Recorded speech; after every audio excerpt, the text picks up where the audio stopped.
Welcome to easy movie chance. నేను మీ ప్రియా. అందరికీ నమస్కారం.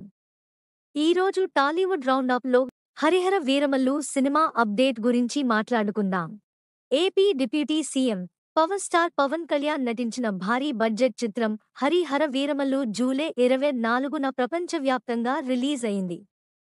పవన్ కెరీర్లోనే 250 కోట్ల హైయెస్ట్ బడ్జెట్తో రూపొందిన ఈ చిత్రానికి మిశ్రమ స్పందన లభించింది. పవన్ కళ్యాణ్ సినిమాలకు టాక్తో సంబంధం లేకుండా వసూళ్ల వర్షం కురుస్తుందన్న విషయం తెలిసిందే. అలాగే ఈ మూవీ కూడా ప్రీమియర్లతోనే కాకుండా ఫస్ట్ డే రికార్డు స్థాయి కలెక్షన్స్ రాబట్టింది. హరిహర వీరమల్లుడు ఎంత రాబట్టాడో ఇప్పుడు చూద్దాం. ఫస్ట్ డే హరిహర వీరమల్లు అదరగొట్టే కలెక్షన్స్ సాధించింది. పాన్ ఇండియాలో రిలీజైన ఈ చిత్రానికి దేశవ్యాప్తంగా ఫస్ట్ డే నెట్ వసూళ్లు 31.50 కోట్లు వసూలు చేసింది. అయితే ప్రీమియర్లతో 12.70 కోట్లు కలెక్ట్ చేయడంతో ఇది ఫస్ట్ డే నెట్లతో కలిపి చూస్తే దాదాపు 44.20 కోట్లు నికర వసూళ్లు కలెక్ట్ చేసినట్టు లెక్క. ఆ విధంగా చూస్తే పవన్ కెరీర్లో ఈ సినిమా టాప్లో ఉంది. ఇప్పటివరకు ఈ రికార్డు పవన్ కళ్యాణ్ చిత్రాల్లో వకీల్ సాబ్ పేరు మీద ఉండేది. వకీల్ సాబ్ మొదటి రోజు 40.10 కోట్లు నెట్ వసూలు చేసింది. ఇప్పుడు వీరమల్లు ఆ రికార్డు బద్దలు కొట్టింది.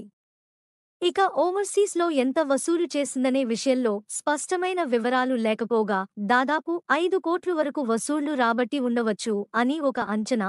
హరిహర వీరమల్లు మూవీ బడ్జెట్ దాదాపు 250 కోట్లు. ఓటీటీ, శాటిలైట్, ఆడియో రైట్స్ కాకుండా వరల్డ్ వైడ్ 126 కోట్ల థియేట్రికల్ బిజినెస్ చేసింది. నైజాం ఏరియాలో హరిహర వీరమల్లు మూవీకి 37 కోట్ల బిజినెస్ జరగగా సీడెడ్ రైట్స్ని 16.5 కోట్లకు, ఉత్తరాంధ్ర హక్కులను 12 కోట్లకు విక్రయించారు. మొత్తంగా 2 తెలుగు స్టేట్స్ కలిపి హరిహర వీరమల్లు మూవీకి 103.5 కోట్ల బిజినెస్ జరిగింది. పెరిగిన టికెట్ రేట్లతో ఈ వీకెండ్ ఉండటంతో ఈజీగా బ్రేక్ ఈవెన్ దాటేయొచ్చు. వేరే సినిమా ఏదీ వీరమల్లుకు పోటీ లేకపోవడం కూడా కలిసొచ్చే విషయం. బ్రేక్ ఈవెన్కు 188 కోట్లకు పైగా గ్రాస్ వసూళ్లు చేయాల్సి ఉంటుంది. నెక్స్ట్ టాలీవుడ్ రౌండప్లో ఇంకో సినిమా గురించి మాట్లాడుకుందాం. Thank you for watching.